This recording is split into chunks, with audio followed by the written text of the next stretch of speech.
কোন ব্যক্তি যদি তার সম্পত্তি 5 জন সন্তানদের মধ্যে থেকে একজনকে বাদ দিয়ে 4 জনকে লিখে দিয়ে দেয়, সে ব্যক্তি মারা গেলে তার জানাজা নামাজ পড়া যাবে কিনা?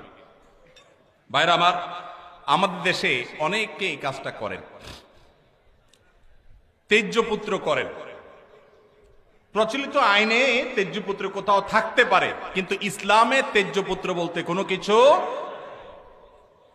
নবী করিম সাল্লাল্লাহু আলাইহি সাল্লাম পরিষ্কার ভাবে নিষেধ করেছেন। কোন মুসলমান অন্য মুসলমানকে ত্যাগ করে চিরকালের জন্য তার সাথে সম্পর্ক ছিন্ন করে ফেলবে, এটা জায়েজ। লা ইয়াহিল্লু লিমুসলিমিন আন ইয়াহজুরা আখাহু ফাওকা 3 লায়াল। 3 দিনের বেশি কোন মুসলমানের সাথে অভিমান করে সম্পর্ক ছিন্ন করা জায়েজ আছে? নাই।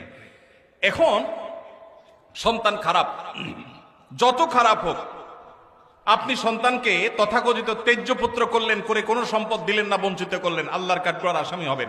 আপনার ঘরে জন্মগ্রহণ করেছে, অতএব আল্লাহর কোরআনের মিরাসের আয়াতের নির্দেশের আলোকে এটা তার প্রাপ্য হক হয়ে গেছে। হ্যাঁ, সে যদি মোরতাদ হয়ে যায়, ইসলাম থেকে খারিজ হয়ে যায়, তাহলে সেটা মান